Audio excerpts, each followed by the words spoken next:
And we're going to start. Hello and welcome to episode 69 of the Abbasid History Podcast, a platform to examine pre-modern Islamic history and the global medieval past. We're sponsored by IHRC Bookshop. Listeners get a 15% discount on all purchases. Visit IHRC Bookshop at shop.ihrc.org and use discount code AHP15 at checkout. Terms and conditions apply. Contact IHRC Bookshop for details. I'm your host, Talha Hassan, a PhD student at School of Oriental African Studies in London. Now to the show. Ibn Jawzi, who lived in between 116 to 1201 Common Era, was a prolific scholar of the Hanbali Sunni school of theology and law in Abbasid Baghdad. He developed a close relationship with the caliphs, and our guest today argues that Ibn Jawzi's specialism in preaching in particular was a means to influence the caliphs politically through shaping emotions and piety. We are honored to have Professor Hsien Liew of Arizona State University, where he teaches about the history of Islamic peoples and thought. He's the author of Preaching Pious Rulership in Medieval Islam, Ibn Jawzi's Political Thought, which is published by Edinburgh University Press 2026. Welcome, Professor Liew. Thank you. It's a great honor to be part of this podcast. I've been a fan of this podcast, so thank you so much for inviting me. I have to tell people watching, listening, that we did have an interview, I think like bloody hell, it was like a couple of years ago, and then I screwed it up because I got the audio really bad. So Oh, I want to no. apologize again for that, and it's a real great pleasure you're here. I think when I was supposed to interview you, I don't think you'd finished your PhD by then, had you? What did you? I had finished it by then, but the book was still in its infant stages. All right, So cool. yeah. So I know you've been like traveling around a bit promoting the book. And obviously, you know, congrats on this. Thank you. How does someone get into a 12th century Baghdad preacher? What like how did you discover Ibn Jawzi? How did you get into him? Yeah, so I would say the journey to Ibn al-Jawzi and this book kind of also began with another book. And this is Anne Lambton's State and Government in Medieval Islam. Mm. Uh, and this is, for those of you who are not familiar, this is a very wide-ranging survey of Muslim political thinkers, mostly Sunni, from the beginning of Islam to around 1500. Mm. This was published by Oxford University Press in 1981, I believe. Mm. And so yeah, so it's a wide-ranging survey, covers thinkers that have become more or less canonical in the field of, the history of Islamic political thought. So, your usual like, al-Mawardi, right? Al-Juwayni, Ghazālī, right? Ibn Taymiyyah, Ibn Jamā, and Ibn Khaldun. Now, how all of this started was basically in my freshman year of university of my undergraduate studies at Wesleyan University. This is a liberal arts college in the state of Connecticut in the So for United. people in the UK, freshman's the first year, right? That's the first year. Okay. Yes, that's right. Yeah, and I remember, by this time, I wanted to understand more about Islam, wanted to understand more about the Middle East. I think, growing up in Malaysia as a Muslim majority country, you're always around Islam, but also myself, I'm ethnically Chinese. And for those of you who are not familiar with Malaysia, I mean, it's very multicultural, very multiracial, but at the same time, it's also very segregated, very racially segregated, very religiously segregated. So there was not a lot of opportunities for us to learn about each other. Um, Religion is considered one of the so-called sensitive topics that you should not publicly debate too much. Otherwise, you'll get into trouble with the law. So I think I always had some curiosity about people who are different from me. Especially people who are also Malaysians, right? And of course, you grew up with Islam around you so much, and so when I went into university, to do my undergrad, I really wanted to learn more about the religion, but not only from the perspective of religion, but also looking at its history, in a more longue durée perspective. And so I took a course called The History of the Ottoman Empire. with this professor named Bruce Masters. Bruce Masters was a historian of the Ottoman Empire. And since Wesleyan was a small liberal arts college, he was the only one teaching pretty much everything and anything related to Islamic and Middle Eastern history. So, he had his kind of three-course sequence. One course on medieval Islamic history, and then you go into the early modern period with the Ottomans, and then you have a course on modern Middle Eastern history.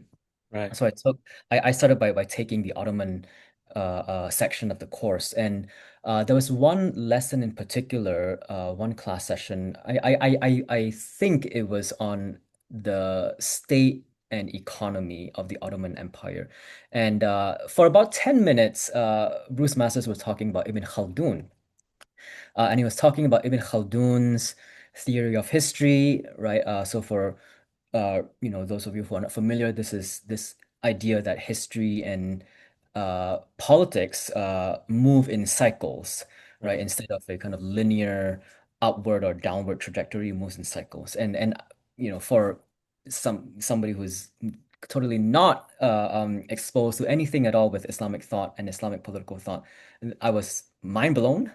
And so the next thing I did was I asked Professor Masters if he had anything to recommend if I wanted to learn more about Islamic political theory, about Islamic political thought. And he recommended Lambton's book, State and Government in Medieval Islam. And so this became my summer reading after my first year of university. Now, this and this became the first book I ever read on medieval Islamic political thought, long before I felt comfortable enough to read or even analyze classical Arabic texts. This was a great read. This was my first exposure to the field. I learned a lot from it, no doubt. But I also remember coming away from it feeling somewhat kind of troubled by it, feeling like something's not quite right.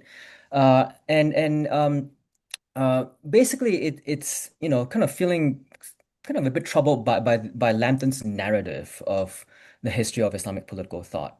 Um, it kind of felt like this history, at least according to Lambton, was ultimately a very sad and tragic story of decline. So for listeners who are not familiar with the Lambton book, I mean, the kind of basic overall narrative goes a little something like this, right? So at the beginning, right, there was unity, right, under the Prophet Muhammad and the caliphates that came after him. But starting in around the year 900, the Abbasid Caliphate, which was in power at that time, started to fragment. And then you had these different regional kingdoms, chieftains that kind of popped up in different parts of the Islamic world. Um, and you, along with these, these different dynasties, you also have very rapid rise and fall of different dynasties in different parts of the Islamic world. And when you have very rapid rise and fall, you also have social political upheaval Mm. that accompany this.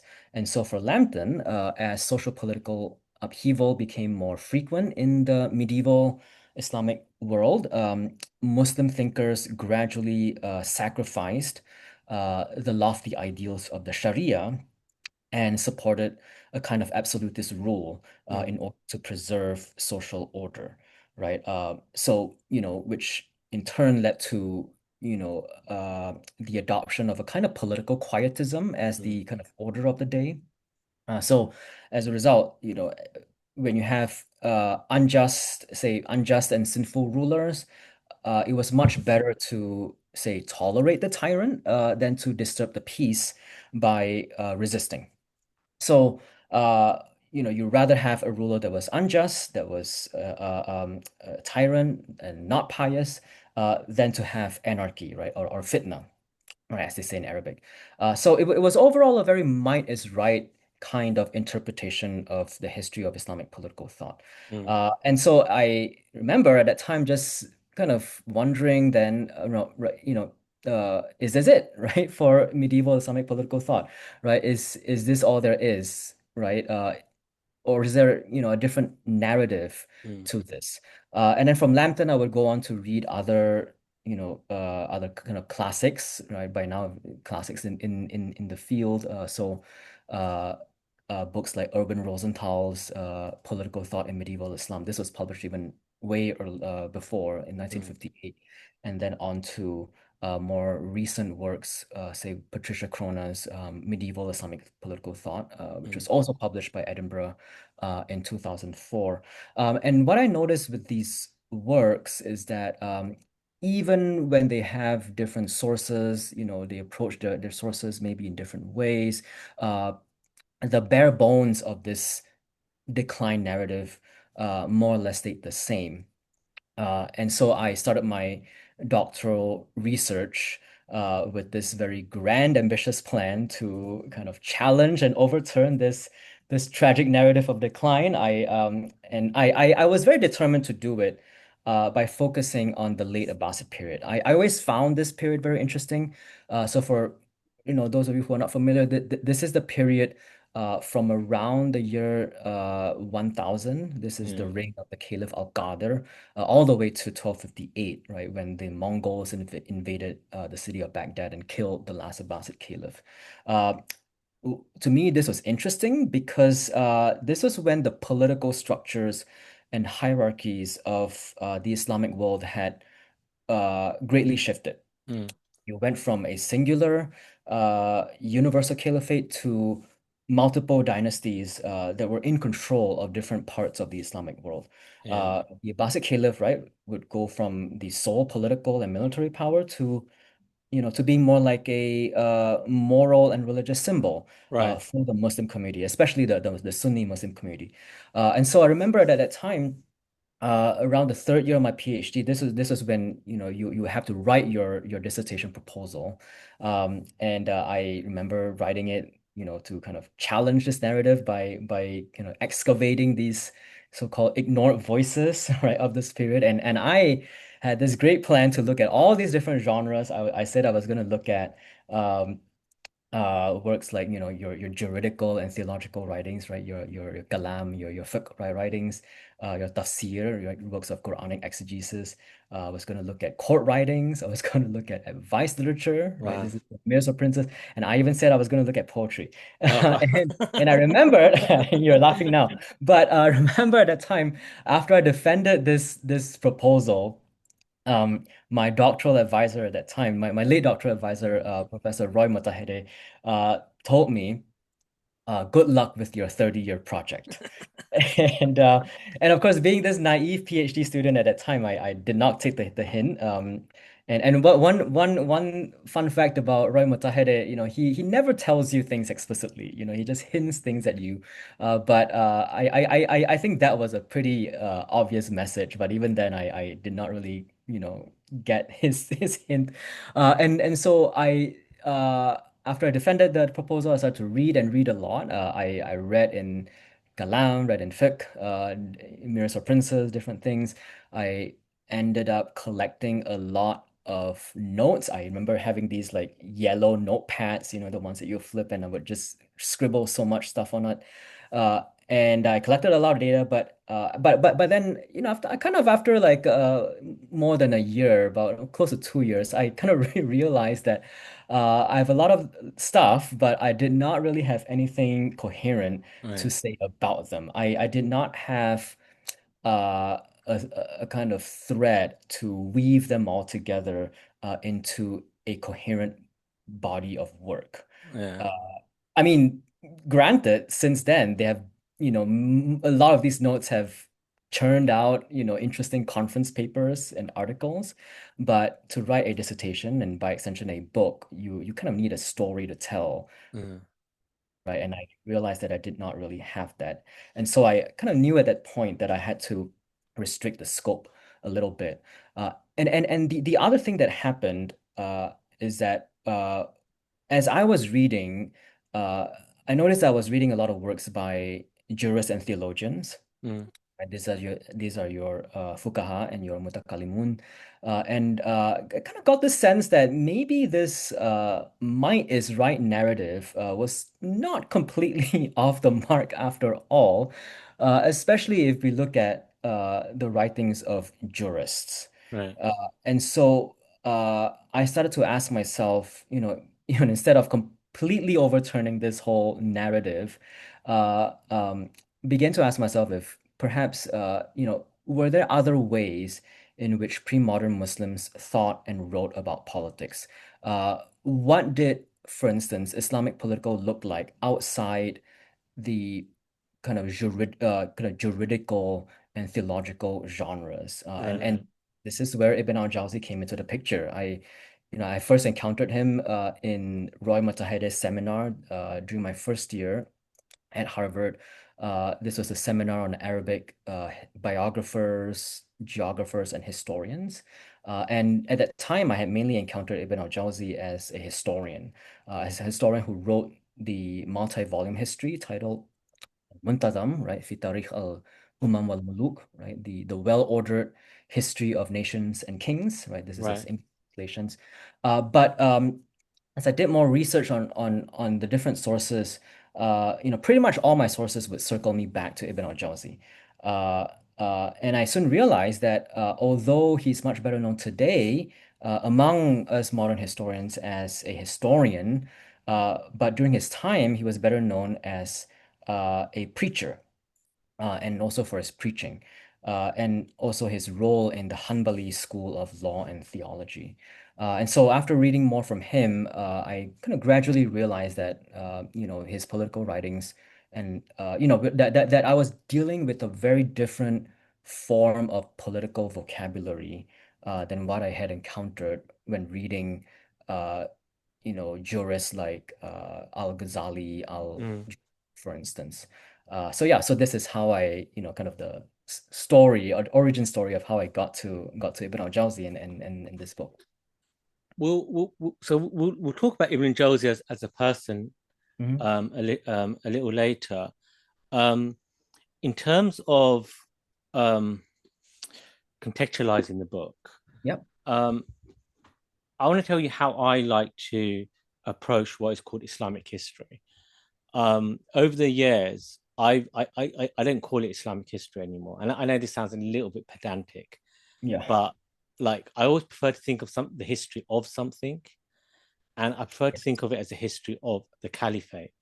Mhm. And what I always find surprising is that, like, you get those children books for like the history of the Roman Empire, right? Or like history of the ancient Egyptian, history of the ancient Greeks. I don't like considering like this institution has existed for this long. All right, granted, it's not a completely linear thing, right? And there's interruptions, right?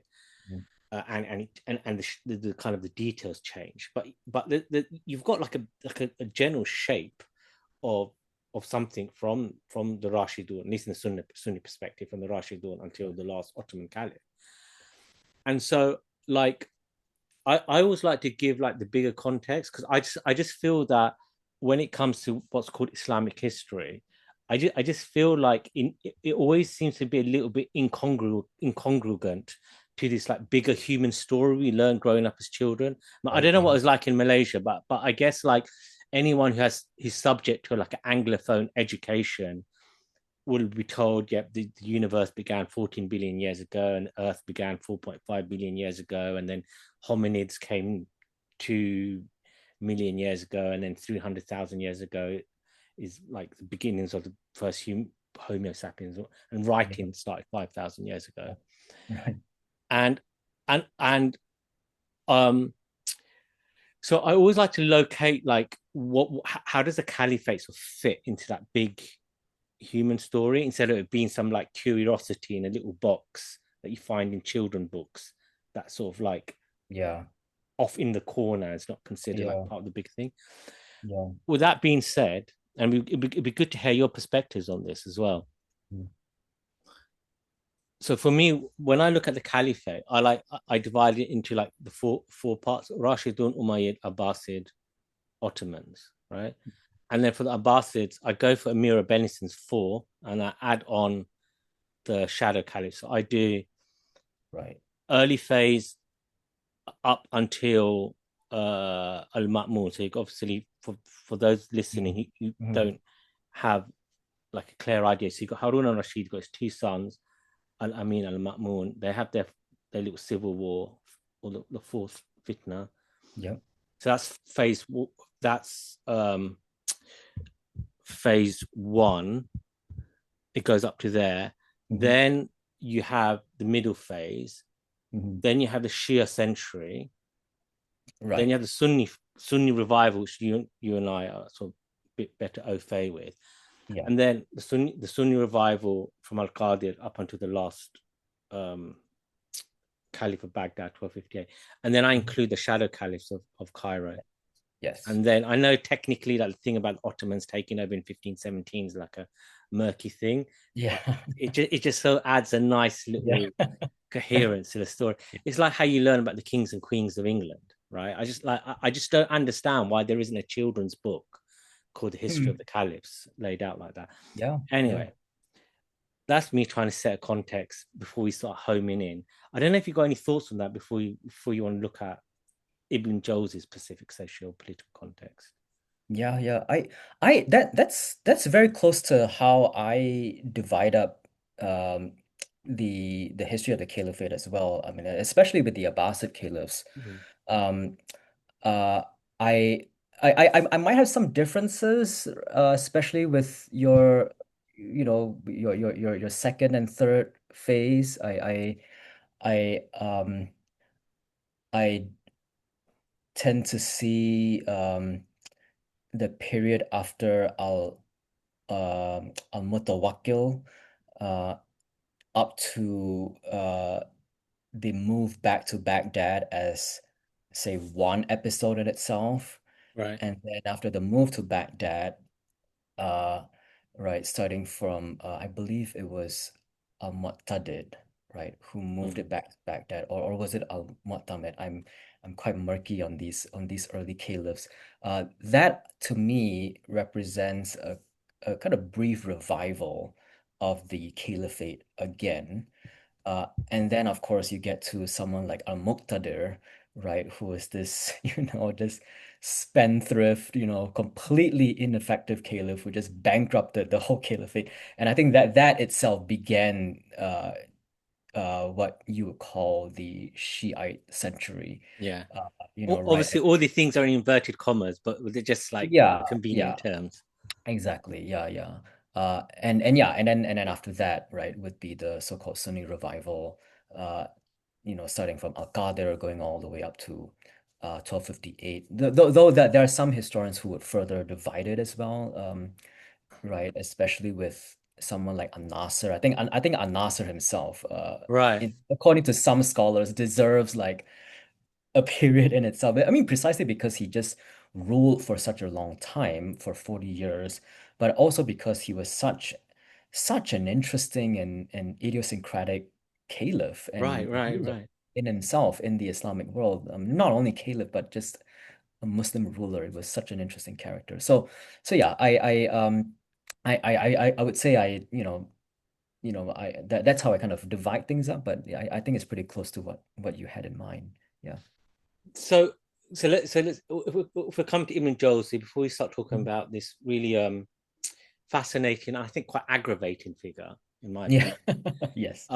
So he's born in 116, or we think he's born in 116. There's always a question mark on that. Yeah, he's not really clear. I mean, he himself does not really know when he was born. There's a statement by him saying that his mother told him that his father had died around when he was 3, and that's the closest that you can get to Right. a certain attempt to pinpoint his birth date, birth year even. So usually you would say between 1114 and 1118. Okay. Yeah. So he's born.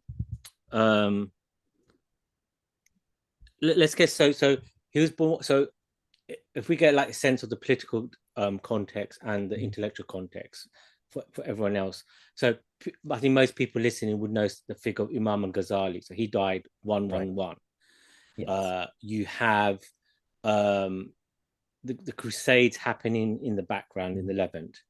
Yes. You have these this Turkic dynasty called the Seljuks, who nominally are the servants of the Caliph, but but de facto, they're kind of running the show, and you have the great Nizam al-Mulk died by then, or was he still alive? I'm trying to figure out in my head. He had died by then. Right. Yes. Yeah. So, but you've got his like these madrasas which kind of have like appeared in the Muslim world when formerly teaching was done in mosques. Yeah. Why don't you give us a great kind of sketch of like the Ibn Sure. Jawzi's context? Yeah. Yeah. So okay, if we look at say the kind of I would say like 1110s as Mm, right, this is when he was born. I would say about if we can rewind about 100 years before, this was when you have the Seljuk conquests, mm, right? This was the migration of the Turks large scale out of Central Asia and into different parts of the world. Not just the Middle East, but kind of they would kind of fan out into different parts of the world. But the most powerful of them, this clan called the Seljuks, would move westwards towards the Middle East and pretty much conquer Iran, Iraq, and then move on to areas like Anatolia, right? mm, Culminating in the famous Battle of Manzikert in 1071. And that would kind of, that's often what I tell students, right? This is the beginning of how Turkey becomes Turkey, yeah. right? And along the way, they did take control of Baghdad in 1055.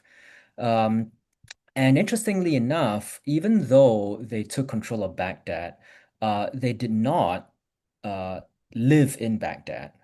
So unlike the Buyids before them, who conquered Baghdad and also lived in Baghdad and made Baghdad their base of operations, the Seljuks did not do the same. Uh, these were nomads, and so they preferred to have kind of rotating capitals, Mm, and they might have preferred Iran, right? In different parts of Iran, like cities in Iran, like Nishapur, Isfahan, for instance, as their capitals. mm, So they ruled Baghdad indirectly through a figure known as the Shehna. The Shehna is you can translate it as the military governor or the military representatives of the Seljuks. mm, But basically, this is a bit like a kind of Seljuk ambassador to Baghdad. mm, That's supposed to be the Seljuk voice, in Baghdad. But this person is also supposed to be in charge of maintaining order in Baghdad. mm, Uh, but I think the underlying subtext of this is that he is supposed to also watch over the Abbasid Caliph mm, and make sure that he doesn't do anything funny to challenge Seljuk power. mm, Because at that time, the Abbasid caliphs uh, were kind of resurfacing as a regional power, right? mm, Starting from al-Qādir, the caliphs had begun to, say, appoint their own successor, right? Whereas before you had the Buyids kind of acting as kingmakers. right. Uh, but starting with And it should be al-Qādir, pointed out the Buyids were Zaydi Shia, so that's called the Shia yes, century, and yes. then the Seljuks were Hanifi Sunnis, and so they came and kind of salvaged the Abbasids from this situation. Yes, exactly. Yeah. And so yeah, the Celtics would convert to Sunnism, and so they could always claim to be fighting in the name of the Abbasid caliphs, Right. right? To kind of fight their Shi'i rivals. But at the same time, uh, there was this very passive aggressive relationship Yeah. between the Abbasids and the Seljuks. The Seljuks were very often very coercive Yeah. toward the caliph, and so it was a lot more tense than cordial Of course. between Yeah. the Abbasids and the Seljuks. A lot of it actually manifested in a kind of building construction competition in Baghdad. The Seljuks would kind of build mosques and palaces, and then the Abbasids would do the same. And when the Seljuks were weak, the Abbasids would raise and bulldoze over Yeah. these constructions and so on and so forth.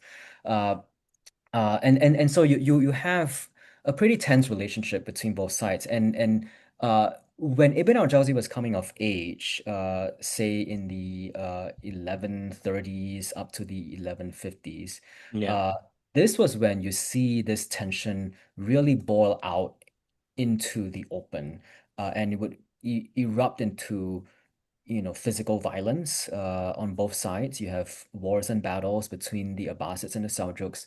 At one point, the Seljuks would even besiege the city of Baghdad. Mm, And when you have battles happening, you have a lot of civilians suffering as well, mm, as a result of this kind of these armed conflicts between both sides. So this was a very tumultuous period, I would say. During much of the 1100s, when Ibn al-Jawzi was coming of age, and when he rose as a preacher in Baghdad. mm, Was when the Seljuk authority had more or less waned. Uh, the Seljuk Empire by say 1150 had more or less crumbled, mm, more or less fragmented. The Abbasids by now had kind of experienced a revival. They were no longer the singular universal caliphate, but they managed to refashion themselves as a kind of regional power in Iraq with its base in Baghdad. mm, And so it, began to reclaim a lot of lands lost over the years, mm. uh, back to the Abbasids. And by the time Ibn al-Jawzi achieved his peak as a preacher in, say, 1165, 1170, Seljuk control over Baghdad had more or less disappeared.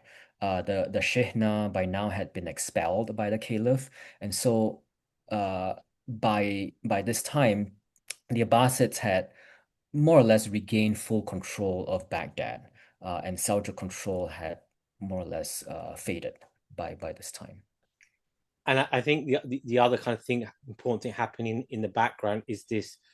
I think it kind of defines the entire era. This kind of cold war between the Fatimids and the Abbasids that's always there in the Yes. background. And I always think that's like the most, like I always think that's the equivalent of like the Cold War between the Soviets and the Americans. It's just to define the entire era, and Yes. like all the other dynamics in between were like, Mhm. okay, who like in the Levant, it's like, okay, who are we going to pick between these two regional like powers?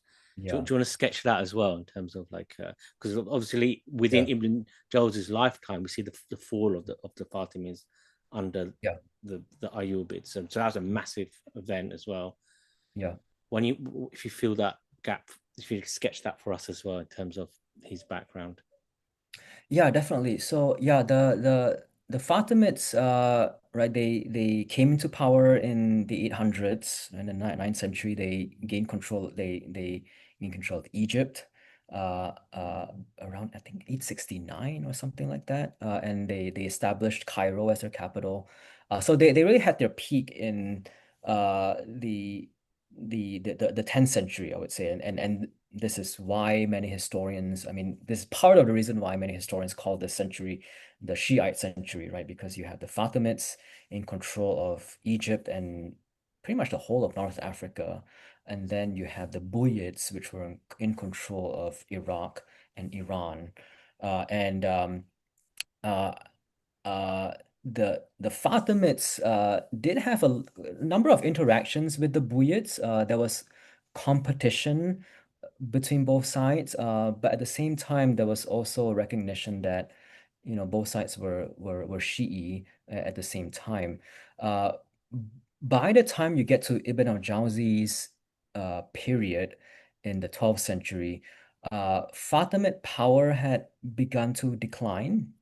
There was a lot of infighting within the Fatimids themselves, and so you have a lot of caliphs who did not really enjoy full power and authority, and of course leading up to their fall in the hands of Salah ad-Din. It was pretty much you know languishing throughout the 12th century with the Fatimids. Yeah. Cool. Okay, so if we get to Ibn Jawzi himself and his life, so we know his uncertain date of birth. We know he didn't come from a scholarly family. He came from his family of coppersmiths, if I remember correctly. Yes, his father's Um, side, especially. and then he was orphaned.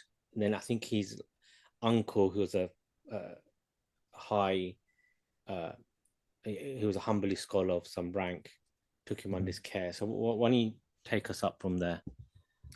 Yeah, yeah. So, yeah, his childhood is definitely very interesting. I mean, he is a very very interesting figure in general. Uh, but yeah. So on his father's side, his fa father's side were more kind of traders, kind of business people, Mm, uh, that claimed descent from Abu Bakr, the first caliph. mm, Um, and if you read his writings, there is a little sense of unhappiness with this side of his family. You often say things like, yeah, that side of my family, they didn't really care about ilm, right? Religious yeah, yeah, knowledge.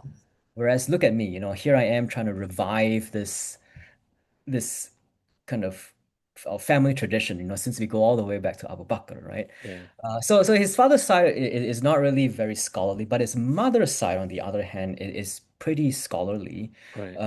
You have really a mix of scholars, some of whom were also very ascetically inclined as well. And Mm, and so yeah, it's going to be on his mother's side that I think pulls him more towards uh, the pursuit of religious knowledge. mm, So uh, at a very young age, his aunt brings him to this famous Hanbali scholar at that time, Ibn Nasr, mm, who would take over pretty much Ibn al-Jawzi's education. So he would, appoint scholars to work with him. mm, So at a very young age, he's been exposed to things like Arabic grammar, the Quran, Hadith, so on and so forth. Um, Ibn Nasr was a Hanbali scholar, and so very naturally, Ibn al-Jawzi, uh, you know, uh, was kind of absorbed into Hanbalism. Uh, at a very young age, he had already started learning about the art of preaching called wa'az, right? mm, Wa'az is not just any kind of preaching, but it's some scholars have translated wa'az as popular preaching, but I prefer the word hortatory preaching. mm, I explain in the book why I prefer this. And if you read Linda Jones' book, The Power of Oratory in the Medieval Muslim World, she explains why popular preaching is not a very good term to use mm, for a wa'ath. But in any case, he becomes very well versed in the art of preaching, the art of hortatory preaching. He starts preaching at a very young age. mm, Uh, at if I remember correctly, at around the age 12, he begins his first preaching in front of a very mass audience. And apparently was very well attended.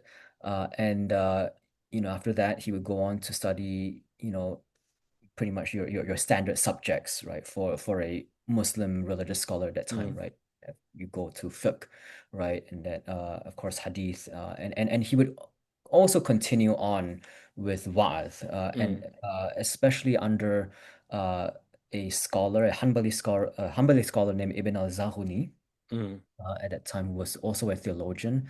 And he would go on to uh, study Islamic law as well. He was very gifted in the field of fiqh, to the point that he was also eventually appointed to succeed his teacher of fiqh, to be the kind of the main professor of sorts of the madrasas that scholar was in charge of. Um, but over time, it would be his preaching that gained him attention uh, uh, among the populace of Baghdad, and also among the ruling circles of the time, especially the caliphal court. And this really began. with the under the reign of al-Muqtafi, Yeah. uh, who really was, I would say, really, this would kind of really begin the very proper political revival of the Abbasids. And al-Muqtafi had a vizier named Ibn Hubayra. Yep. Ibn Hubayra himself was a Hanbali scholar, turned politician, vizier, and it would be under Ibn Hubayra that Ibn al-Jawzi would be invited to preach Mm. in Ibn Hubayra's courtyard, uh, and also in the courtyard of the Caliphal palace. So this would really begin his very mass appeal to the public, but also a very close relationship with the Caliphal court. Of course, that this relationship would kind of rise and fall, with different caliphs, but on the whole, he was on the upward trajectory, beginning with Ibn Hubayra as a public preacher of his time. And this relationship would peak uh, under the reign of al-Mustadi, Yep. uh, uh, who ruled from uh, I believe 1170 to 1180.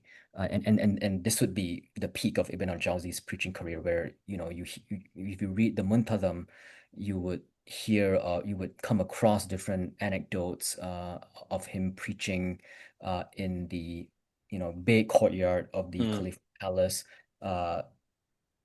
Crowds would number in the thousands. And then, I mean, of course, the numbers sometimes he would exaggerate so much.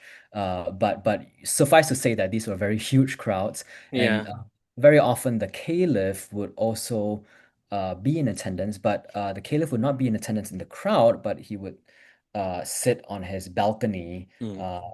pretty far away from the preacher, but looking down at the preacher. So, he would kind of know what's going on and what was being said in the sermon. So yeah, so this was the peak of Ibn al-Jawzi's career under al-Mustadi. Uh, After Mustadi dies, his son al-Nasir takes over. Yeah. As I said before, al-Nasir is this really interesting caliph, very, very kind of, it's a kind of quirky, eccentric, and very idiosyncratic caliph. Ibn al-Jawzi's career continues pretty much unabated in the early years of al-Nasir's caliphate, but uh, uh, it starts to kind of decline, uh, especially with the rivalry, in light of the rivalry between Ibn al-Jawzi and the grandson of another Hanbali scholar, Abdul Qadir al-Jīlānī, Yeah. and his grandson, Ruknuddin Abdul Salam, developed this intense rivalry with Ibn al-Jawzi, Yeah. which would eventually result in Ibn al-Jawzi being arrested and being banished to the city of Wasit in Yep. Iraq for about 5 years, which only ended with the intervention of al-Nasir's mother, who invites Ibn al-Jawzi back to Baghdad, and eventually he would live on for a few more years, and would eventually pass away in Baghdad in the year 1201. Um, I'm kind of more acquainted with Ibn Jawzi through Ibn Rajab's very unflattering um, biography of him. Yes, Um, and amongst the things that Ibn Rajab, who died, when did he die? 92, I believe. 1393, 93. Okay, okay, yeah. or maybe two. That's why I got 1393. I have a way of memorizing dates. What I do, I convert the numbers to a letter, and I make a. Uh, So Ibn Rajab, and I've got Indian cats, A, B, C, D, E, mhm. F, G, H, I. That's 9-3. Yeah. Mhm. So, so a couple of things that Ibn Rajab says in his very unflattering profile about Ibn Yeah. Jawzi is he says quite outright the man had a big head. I mean, Yes. the guy had a big kind of very grand sense of his own self, right? Mhm. Um, then there's like the theological thing, which is that Ibn Jawzi had theological views, which were at odds with the rest of the Hanbalis when it Mhm. comes to understanding of the divine attributes and all that kind of stuff, right? And the third thing that Ibn Rajab um, doesn't like about Ibn Jawzi is that because Ibn Jawzi is so prolific, like I would just call him a content creator, right? That he has a lot of errors in his works because he's just like just churning all this stuff out on Yes. subjects he hasn't really Yeah. mastered. Hmm. Um, so I always find that really interesting. And obviously his grandson, uh, Sibt Yep. Ibn al-Jawzi, Yeah. who's written the what's his work called? Mir'at Zaman. Mir'at Zaman. Yeah. So I find it interesting, it's like contrasting like some of the takes the grandson has regarding certain things that the Mhm. grandfather writes in his al-Muntazam Yeah. regarding stuff that happens. Um,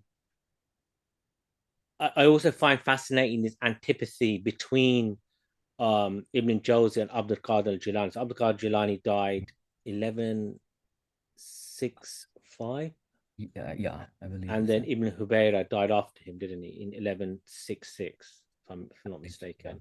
Mhm.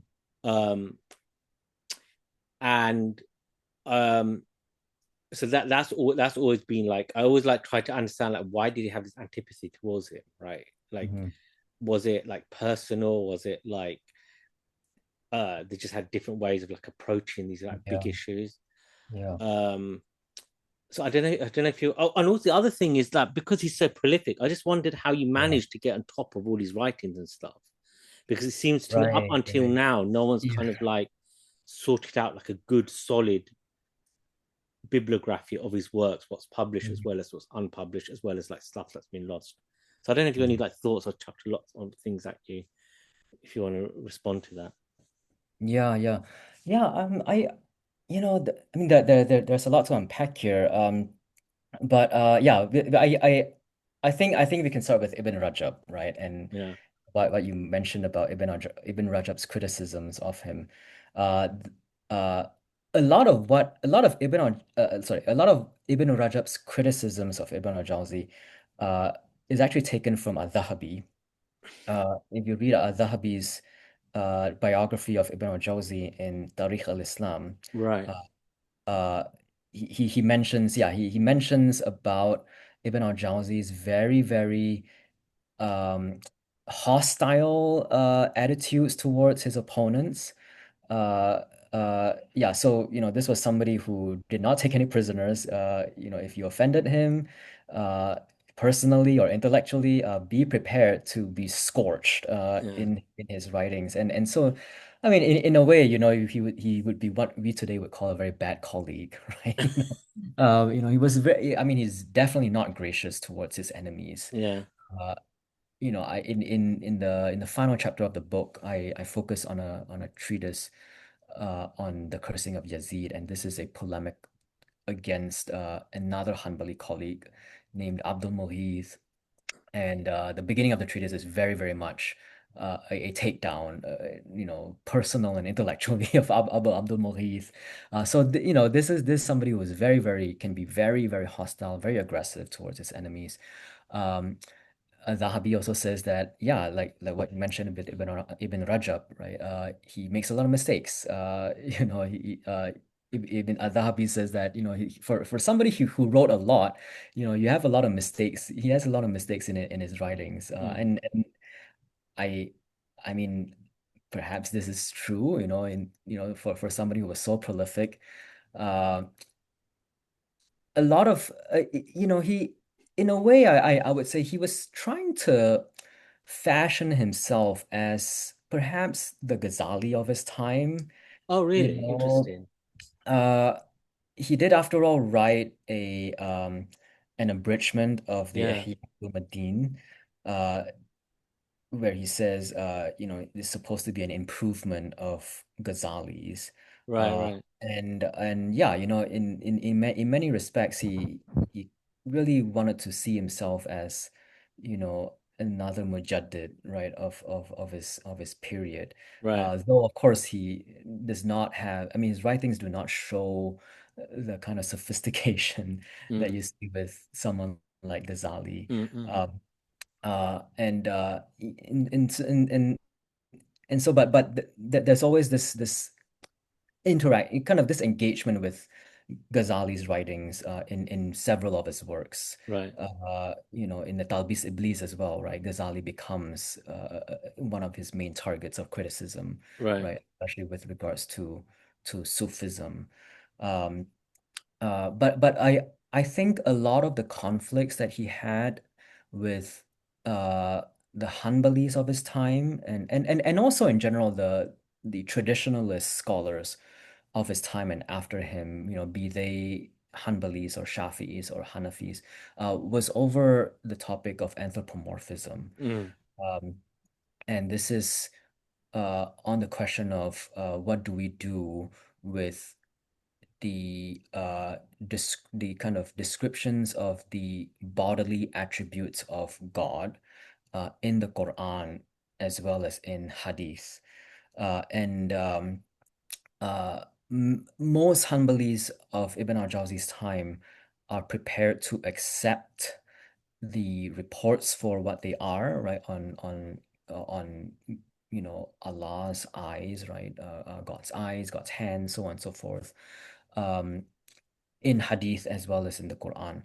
Whereas Ibn al-Jawzi says that uh, as religious scholars, you should interpret these metaphorically. And so Mm. uh, there's a lot of adoption of ta'wil, right? Mm. Ta'wil is an Arabic word that in this context would mean metaphorical interpretation. So Mm. you see verses about or hadiths about God's hands, you should not interpret it as literally God's hands, but as Mm. something else, maybe God's favors, for instance. So Ibn al-Jawzi was of the opinion that you should use ta'wil among religious scholars when it comes to these reports. However, with the public, with the masses, you should not use ta'wil, right? So you have a kind of double standard of Mm. Mm. sorts. Mm. You, use ta'wil with your fellow scholars, but don't try to kind of um, use ta'wil with the masses because this is going to confuse them, uh, Mm. make them question a lot of things Mm. with regard to God. Mm. And so but the fact that you even allowed ta'wil at all really became a kind of lightning rod for many Hanbali scholars. And so Mm. a lot of polemics against Ibn al-Jawzi and that you see uh, in the future biographical dictionaries are usually focused on this issue Mm. of ta'wil that I think he shares with his predecessor Ibn Aqil, Right. which I'll be happy to speak more later on if anyone's interested. So Sure. Sure. And so, what about this? Like this, his antipathy with Abdul Qadir Jilani. What do you think is the reason for that? yeah, yeah, so this is something I would also kind of love to hear your thoughts on because in from the way I see it, I mean, I'm not as well read as you when it comes to Ibn Rajab, and I've relied a lot on the works of um Hamza Malik and Pascal Held on Abdul That's my Qadir. friend Hamza Malik. Okay, yeah, great, great, great. Yeah. So I rely mainly on these two books by Yeah. Held and Malik on Jilani from what I've seen from them is that uh there's not so much maybe ideological difference, but I think the fact that Ibn al-Jawzi does not like Jilani as much as he should was really because of personal reasons. The Right. fact that Jilani was having the peak of his career when Ibn al-Jawzi was trying to make a name for himself as a Yeah. preacher, I Yeah. think caused a kind of resentment on the part of Ibn al-Jawzi. And so that's why he really gave him a kind of pithy paragraph in the Yeah. Muntada. And which is something that al-Dhahabī notices and criticizes Ibn al-Jawzi for, how can you just dedicate, this only a short ride up to Jilani when he was such a huge figure Yeah. in Baghdad's social scene at that time. Uh, and and and so I've really chalked it down to kind of personal maybe jealousy on the part of Ibn al-Jawzi towards Right. Jilani and uh uh and as a result this also spills over to Jilani's descendants as well, that this kind of a kind of tense relationship between Ibn al-Jawzī and his descendants, which eventually culminated in Ibn al-Jawzī's exile to Wasit under al-Nasir. So this is how I see it, but you might have a different take on it. I mean, so I had this it's not evidential, it's like a vibes based reading Yeah, that Ibn Jawzi's antipathy towards Abdul Qadir Jilani was because Abdul Qadir Jilani's Sufism hmm lent into, although it didn't use, it lent into like the Fatimid Neoplatonic lexicon, right? Right. Obviously Abdul Qadir Jilani, I like was clearly as like solidly humbly in belief hmm as you could get. hmm But I just think that when you're like dealing with like ideas and you've got lots of ideas coming back and Yeah, forth, like even the ideas of your antagonists, when you sort of engage with them in a yeah, weird way, you can sometimes sort of start sympathizing with them, or at yeah, least it's like the like there's something quite enticing about that Neoplatonist yeah, lexicon. Well, I mean, it's like dominated. Like we don't realize just yeah. how like it dominated the world up until quite recently. Like it's always there in the backdrop. Exactly. So that's my vibes based reading on it with like very little hmm evidence, like just a couple Yeah, of like lines from Abdul yeah, Qadir Jilani's work using that kind of that lexicon. Um, but human beings have resentment and jealousy. It's just part of our flawed natures. Jealousy is just like when we're jealous of things, it's because it's not actual things, because it's a yeah, means to something else and whatever. yeah, These are kind of part of our journeys. yeah. Um, what I do find fascinating, though, in terms of the grandson of the Qadir Jilani hmm and Ibn Jawzi, is an aspect which I don't think has ever been really looked at, which is that the accusation against the grandson Yeah, is that he was reading esoteric and occult books. yeah, yeah, And so yeah. I've just very recently become very interested in the esoteric and the occult Right, on right. the backdrop of this interest in like the Neoplatonic, and just like how it's just like always been in the backdrop of like the story of like you know of human development. Yeah, And like because I like, I mean, some of it could just be completely fabricated because there's like a political element, because obviously the for the viewers and listeners to know, after Ibn Hubayra died hmm in quite murky circumstances, it has to be said, right? yeah, The rival political family starts is just like wiping out everyone related to Ibn Hubayra. They took out his exactly, sons, exactly, and they start taking out allies. Ibn Jawzi is from the allies of exactly. um, Ibn Hubayra. So when this like rival uh, um, wazir comes into play, Ibn Qassab, I believe his name was, if I'm not Yes. mistaken. Yep. hmm So so uh, what happened? So um, coming back to the grandson of the Qadir Jilani, Ibn Jawzi. So that happened in the past, hmm and then things flip, and so Abdul Qadir al-Jilani's grandson takes revenge against Ibn Jawzi under the auspices of this new Yes. Wazir Ibn Qassab. But coming Yeah. back to the thing about esoteric and occult, hmm I do wonder, like, amongst the Hanbalis, whether there were people there with an interest in the esoteric and occult. Yeah. Yeah. Because like once you read Ibn Jawzi, sorry, Ibn Yeah. Rajab's biographical dictionary, you realize Hanbalis come in very different color, different stripes Yeah. and colors. Exactly. And like you mentioned Ibn Aqil, and it'd be great to take hear your take. Although Ibn Jawzi never met Ibn Aqil, clearly there was that literary influence, and we all have figures in our Yes. lives like we've never Yes. met, but from their Yes. readings, they just make a big impression upon us. Yes. Yes. Um, and so like I would be interested in like exploring further these kind of aspects, but Mhm. how much resources there are on these things, I don't know. But one thing I've learned about life is that vibes and instincts in the end often trumps evidence and I think so. I think so, unfortunately. I mean, I don't know, especially yeah, especially since we have so little to, to draw on, with yeah, like, I think, it's hard to really pinpoint for sure the kind of personal motivations yeah. of authors. I mean, with regard to the question of um esotericism, uh even our Jawzī himself is also very fascinated with it, apparently.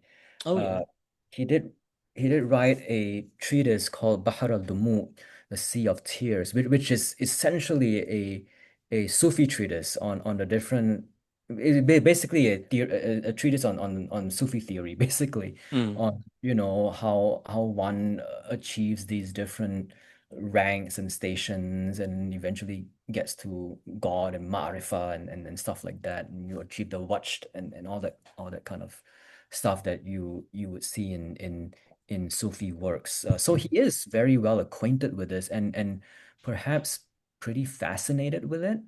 And by the way, this is not original to me. This is I'm kind of drawing on the article by Pascal Hell yeah. uh, in the Journal of Islamic Studies.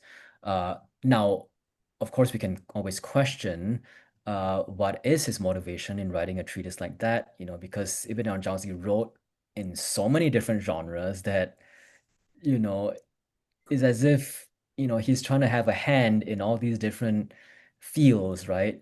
So to what extent to what extent he's sincerely interested in it, I don't think we'll ever know, Yeah. but I think that there was some fascination with Sufism, at least Sufi theory. Yeah. Uh, so perhaps then, the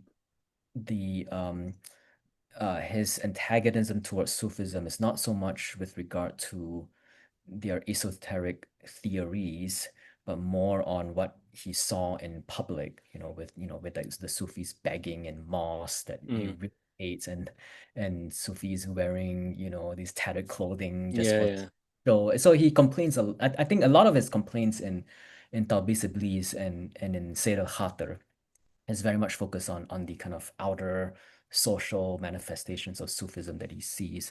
Uh, and less on the kind of Sufi theories of the different ranks of that is very much close to Neoplatonic ideas. Mm, So perhaps he is much more aligned with Jilani when it comes to Sufism than I think previous authors have assumed. right. Uh, Right.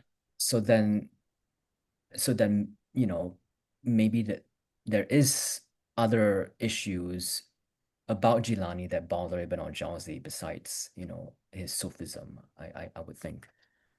So And as you're right, Pascal Held has done a great work on that because he interprets Ibn Jawzi as being an internal critique of Sufism, not as like um, yeah, someone who has a problem with it as a whole, and people can refer to that. yeah, Um, I think we should start getting into Ibn Jawzi and his political thinking and his preaching, as you write about in your book. But maybe before we start on mhm, that, you want to share your thoughts on Ibn Aqil's influence on Ibn yeah, Jawzi. In fact, and whether you think there might have been an influence in terms of his political thinking as well, because Ibn Aqil was very prolific as well, and he yes, was also very like counterculture, if that kind of makes sense, amongst the yes, Hanbalis. yeah, yeah, And he had a role in being quite close to the caliphs of his time and advising them. yeah, I'll be interested to know whether you feel there's a direct lineage in the political thinking. I mean, there is almost a yeah, direct lineage in, like, I guess, in some of the yeah, theological thinking, even if Ibn Aqil sort of claimed to have gone more mainstream, sort of after he sort of mhm, bullied, because that's yeah, what it felt after he was bullied into these yes, yes, retractions. yeah. Yeah, so maybe just to give you and listeners a bit of a spoiler, I did finish an article on Ibn Aqil's ideas on the imamate. Oh, cool. Yeah, yeah. So that I just submitted to a journal, so it's under review. Okay, good luck with that. Thank you, thank you. And I argue that yes, there is a line of influence that you can trace from Ibn Aqil to Ibn al-Jawzi when it comes to political thought. Not 100%, but you can see strands of it. Uh, and if we talk and if we can speak of a so-called rationalist wing of the Hanbali school, right? If you look at works by George Makdisi, Mm, and Schwartz, uh, we can talk about a rationalist school of the Hanbalis with respect to theology. mm, I think there is also similarities in terms of political thought as well that sets them apart from the other more traditionalistically inclined Hanbalis mm, mm. of their time. Uh, uh, for Ibn Aqil, I would say it's Mutazilism. And one of the arguments I make in this article is that even though he had kind of stripped away uh, a lot of his kind of Mutazili influence in theological thinking, uh, I mean, you still had a little bit of it in his theology, but not as explicit as before his his retraction. So Uh, you could take a man out of Mu'tazilism, but you can't take Mu'tazilism out of a man. kind of. Uh, I mean, you can take most of it out from the theological thought, but I argue that in his political thought, he is still very much there. Mm. Yeah. You know, just a little bit of not to give too much away. I mean, but especially when it comes to the question of unjust and sinful rulers, Right. what do you do with them? Yeah. Uh, Ibn Aqil says that yeah, you should depose them, unlike what his Hanbali peers would Yeah. say. Yeah. And Ibn Aqil loved al-Hussein ibn Ali, Yes. grandson of the Prophet, the son of Ali. And this you can see, and I think this is very, very, you can kind of trace a kind of very clear line of influence from Ibn Aqil to Ibn al-Jawzi. I mean, the fact that Ibn al-Jawzi can write a whole treatise attacking Yazid and defending Hussein, Yeah. I think really shows the influence of Ibn Aqil, yeah, in that respect.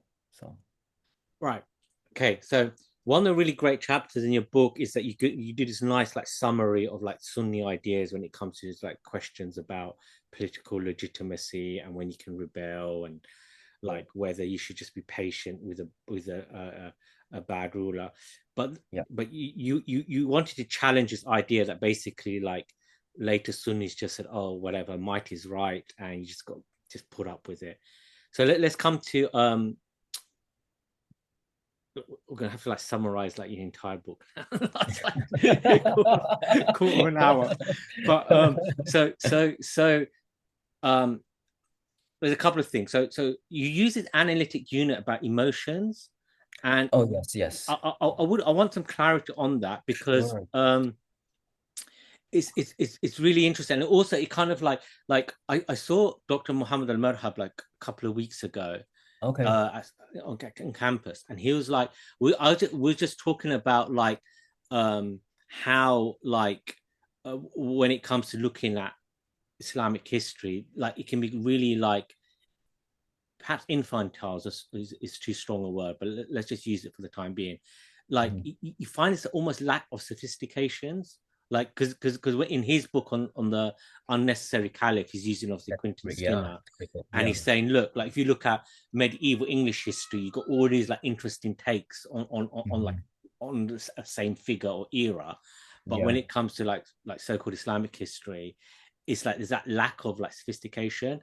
And so I Mhm. guess like that's like you're doing something similar with like this idea of using like of emotions and Mhm. you explain to us exactly what you're doing in terms of like emotional community. Right.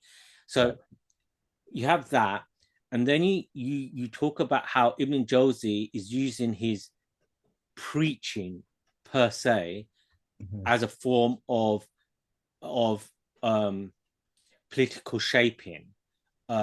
of the ruler, and that the role of piety. And so if you just allow me just to like, so my understanding of this idea of like emotions is that like, I guess like you have some like communities or nations like, who are defined by, let's say, victimhood, right? Yep. And that'll be like part of their discourse and their culture and their stories that they'll pass on to their children. And maybe you have some other nations which are like characterized by guilt, maybe, and that comes through the education system, and like you were told, you know, we should never do what our forebears did to other nations and all that kind of stuff, right? So I'm assuming that might be exactly what you're referring to. And then in terms of using piety as a form of political thinking and thought, my only like pushback on that is like, Yeah. like that the nature of politics is to choose the lesser of two evil, right? And that's, I mean, that's still a good moral choice, right?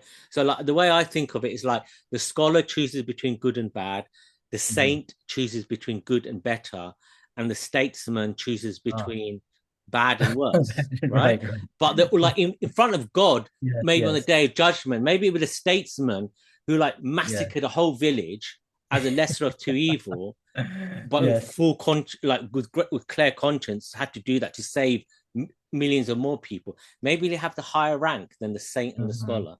So anyway, take it away. Okay.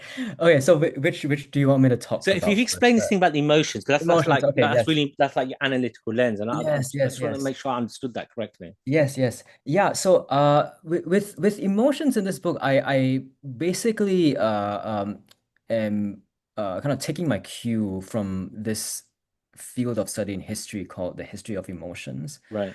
So this is a field that uh, studies emotions not just as emotions, but also as things that have social and potentially political impact on the world around us, Yeah. uh, and uh, and also as a mode of ethical cultivation and ethical and moral cultivation.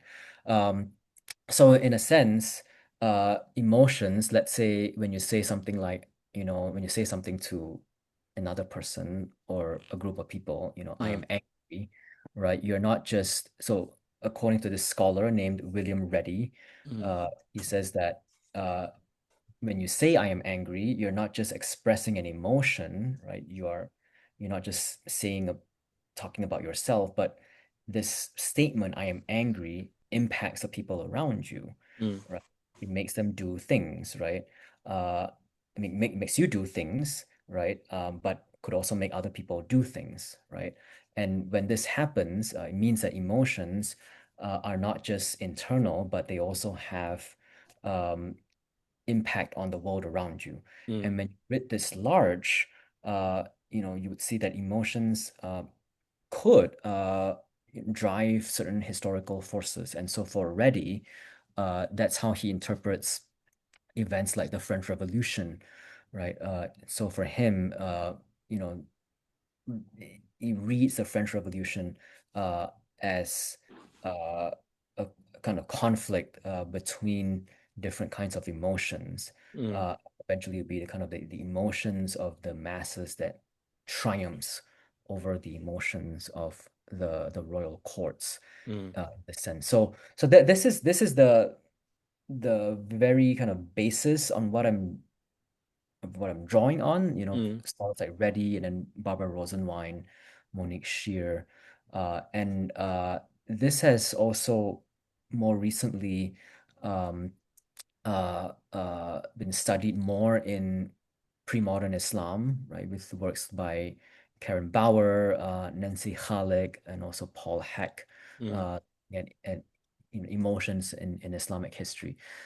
So how I encountered this was basically when I started, so when I did the dissertation was really on Ibn al-Jawzi as a political thinker. Mm. So it was really an academic exercise to really you know uh, uh, to show how I can kind of do history of Islamic political thought. Mm. But then after I finished the dissertation and as I was thinking about how I want to write the book, I was looking at two other books. The first one is Ovamir Anjum's Politics, Law, and Community. I'm sure you're aware of that, the Taymiyyah moment, which is Mm. a book on Ibn Taymiyyah. And the other one was Sohaira Siddiqui's book on al-Juwayni, Mm. Law and Politics under the Abbasids. And with these two books, what is unique about these two books in the study of Islamic political thought is that they do not only look at Ibn Taymiyyah and Juwayni as political thinkers, but they also look at how their other works shape their political thought. So for Ibn Taymiyyah's case, looking at how his theological thinking impacted his political thought, and with Juwayni, Siddiqui is looking at how Juwayni's legal theory kind of informs uh, his political thought to some extent. So I wanted to write my book a little bit like that, and so I was look. So for me, like I mean, obviously Ibn al-Jawzi was not just a political thinker. To really consider him more holistically, you Mm. would have to consider his other genres as well. And I mean, theology was part of it. But most importantly, I wanted to see how his preaching impacted his political thinking. Mm. And so, which means that I would have to read his sermons, his sample sermons at least, right? Mm. These are works that were compiled by Ibn al-Jawzi, maybe as samples for him to use in his own sermons, or maybe as works to train other preachers like himself. Mm. Uh, and reading these sermons, and this happened in the pandemic. All right, I was alone in my apartment reading all these sermons about imminence of death, thinking about the afterlife, and now all of a sudden it just hits you, I mean, this is very, very, there's a lot of emotional content, right? I mean, these people are trying to kind of shape your emotions, right? I mean, they're not only making you think about things, but they also are trying to make you feel certain things, right? And so this kind of brought me into emotions and, thinking about how emotions can shape preaching, but also how they would, perhaps directly or indirectly go on to shape political thinking Mm. as well. And initially, I thought this was going to only inform chapter 7, which is on Ibn al-Jawzi's Mirror for Princes, Mm. uh, uh, because in this Mirror for Princes, what I argue is that this his Ibn al-Jawzi's Mirrors of Princes are not super original and exceptional Right. mirrors. In terms of content, they're pretty unimpressive, to be Right. very honest. This is not a Nizam al-Mulk or, Yeah. like Nasihat al-Muluk that you will read in, Mawardi or Yeah. Yeah. someone like Pseudo Mawardi, for instance, that's studied by Louis Marlowe. Um, but I think what sets it apart from other Mirrors of Princes is its structure, which I argue is really structured like a sermon, which like Ibn al-Jawzi's sermon. So with Ibn al-Jawzi's sermons, you usually, you would start off with a recitation of scripture of the Quran, right? And followed by prayer, praise of God, right? So in a sense, to kind of appeal to the audience's kind of spiritual sensitivities, right? Mm. This what Merlin Schwartz has argued. And then you move on to, a more didactic part of his sermon, right, where you have interpretation of the Quran, right? You have a Q&A, to kind of educate the audience a little bit. And Mm. then at the end, he ends with this very explosive kind of wa'az segment of his sermon, which is basically a lot of things, kind of eschatological imagery, that really is meant to shock the audience, right, into maybe fearing for the afterlife and so on and so forth. And so you see a kind of movement according to Schwartz, with Ibn al-Jawzi's sermons. And what I argue is that you also see a very similar movement when you read his Mirrors for Princes, especially the one that he wrote for al-Mustadi, Right. called al-Misbah al-Mudi, the radiant lamp. And in there as well, right, you have right at the beginning a chapter on the Khilafah, on the Caliphate, where he praises al-Mustadi, right? Praises the Caliphate, tells him how glorious and important the Caliphate is for humankind. And then you have a few chapters on the importance of listening to sermons, right? The importance of the Caliph listening to advice. So you're kind of trying to reel him in, right? Listen to Ibn al-Jawzī himself, right? Obviously. And then you get to the middle part, the very core of the mirror is this chapter on the, basically on anecdotes about different caliphs. Right. And in all these anecdotes is not so much about caliphs fighting wars or governing. You have a lot of anecdotes on caliphs basically doing a lot of pious acts, right? Pious acts like listening to hadith, memorizing the Quran, staying all night to pray, right? And so on and so forth, fasting. So it tells you what kind of caliph Ibn al-Jawzi wanted to see in al-Mustadi, right? This is not a mirror for princes to advise a caliph to go fight wars, right? To govern effectively, but it's a mirror for princes to kind of shape a kind of pious caliph. And so this is the longest chapter in the entire mirror. So it's a very didactic chapter, very educative chapter.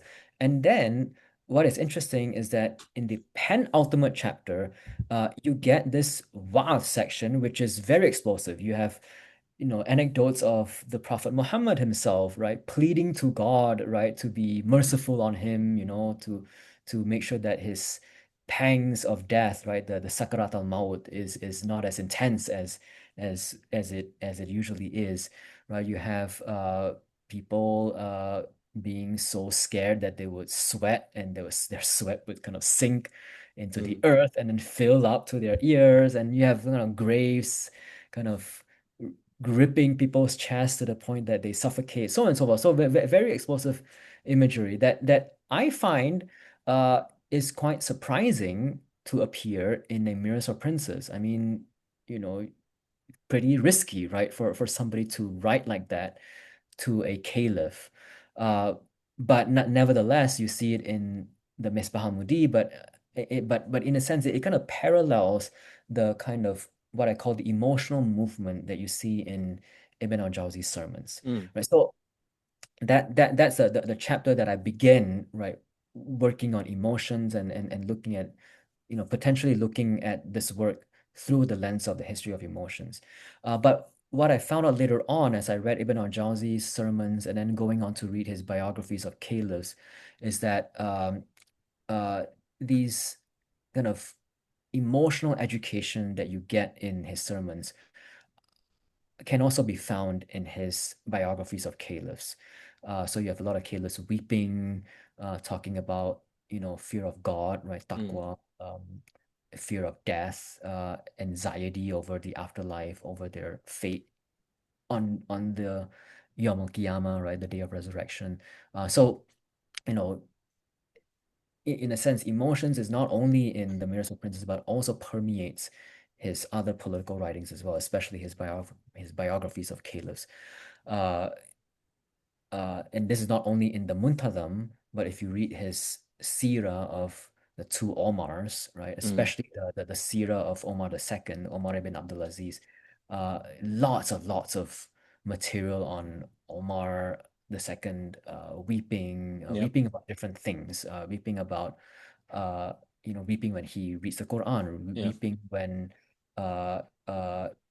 he talks about the afterlife, right? So I it kind of made me realize that this angle of emotions that I thought was only going to be on the Mirrors of Princes is actually even more widespread Ibn al-Jawzi's other political writings as well, and so that's why you get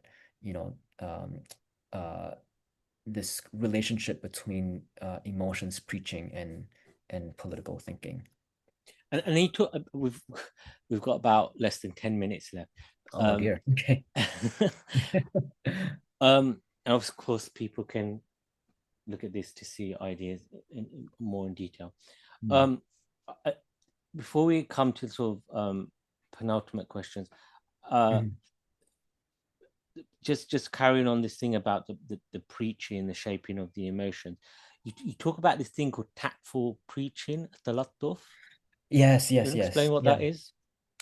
Yeah, it's for me that encapsulates Ibn al-Jawzi's approach to advising rulers. Mm, Because he's of the idea that uh, by his time, you no longer have an al-Mansur or a Harun al-Rashid who you can criticize them all you want, use super harsh words against them, and they would still be very patient, might even reward you at the end. yeah, But according to Ibn al-Jawzi, the rulers of his time are no longer like that. no, They are ready to punish. I mean, whether or not it's true or not, I mean, that's also another debate. But at least that's how he sees things. yeah, The rulers of his time has become more coercive, and so you needed to be a little bit more subtle yeah, in the way you preach to them, in the way you advise them, and the way to go is using talatuf, right? Using this I mean talatuf, right, is derived from latafa, right, to be kind to someone, but what I argue is that I mean when you add a form five to something, it's there's also the sense of striving towards something. So right, you strive to be nice, you try to be nice, even yeah, though it's not really actually very nice, but you try to be nice. So in a sense, I think this is how he thinks people should approach preaching to rulers. You should try to be nice to them, but in a sense, insert your advice uh, inside these niceties right. so that they actually will listen to you.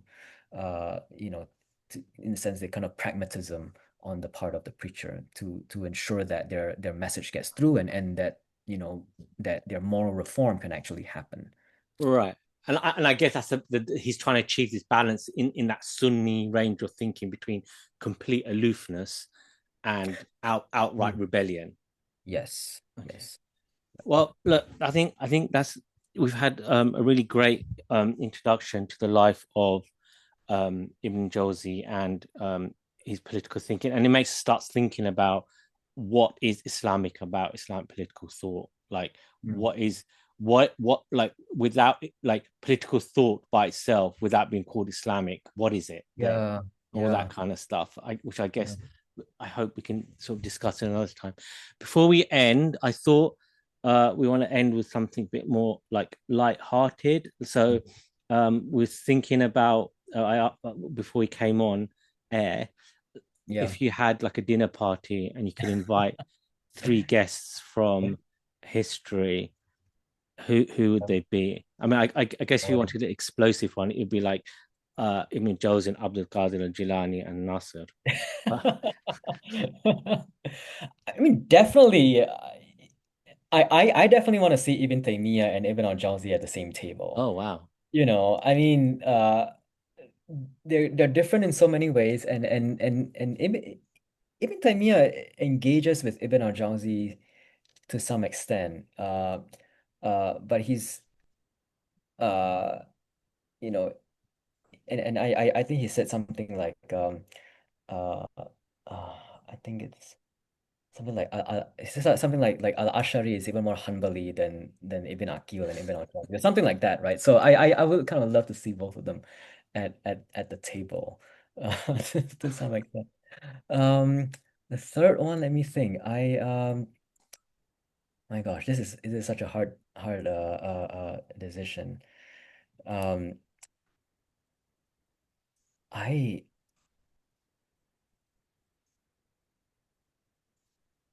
maybe someone like al-Hallaj. Oh my God. For instance, yeah, I mean, yeah, yeah, let's burn it all down, like, have this, see what happens. Oh my God. Yeah, I think that maybe it won't become a dinner party. Maybe it'll just become a bloodbath. I don't know. Be like a food Um, fight. yeah, yeah, yeah. But I don't know. I've been thinking about this actually. I've there is a scholar named Daniel Bell. So he works on China and he works on Chinese political thought. And he just published a book published by Princeton University Press.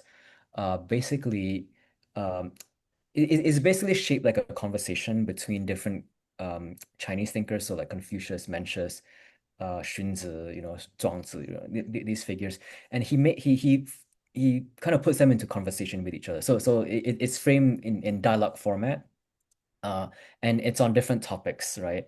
On Cool. say like modern like things like gender, and then something the economy, right? And then he Yeah. gets different thinkers to talk about Oh, that's these cool. things, you know. I've been wanting to do something like that. Maybe just start off in the classroom, Oh, right? You know, cool. after I get students to read like, you know, their Ghazālī, Yeah. Nizam al-Mulk and Mawardi, you know, maybe having them, you know, act out a conversation or something Oh, like that's that. so You know? cool. And maybe, I don't know, eventually maybe this could become a book, right? You know, of different Islamic, you know, Muslim political thinkers, right? You know, Ibn Khaldun and Mawardi, and, you know, seeing what, you know, Yeah, having that them was in so conversation cool. with each other. Um, but not talk about, you know, your medieval topics, right? But talk about modern day things, right? Oh, wow. You know, things like that. So I don't know. Maybe that could be something. Okay, Professor Liu, thank you so much for joining us. I think it's like around 10, it's the morning where you are, it's evening where we are, but still quite, it's still Okay. very hot. Yeah, Um, yeah. any final words in last minute and a half that you want to tell our viewers, listeners, things that are important, departing final words? Well, hopefully you go read the book. You know, it's now available, so I hope you enjoy it. And yeah, and you know, if there's any feedback or any, you know, comments, criticisms or anything, yeah, please let me know. I always enjoy, kind of people's engagements with my work. So That's yeah, fantastic. Professor Liu, thank you for being a guest on Abbasid History Podcast. yeah, thank you so much for having me over.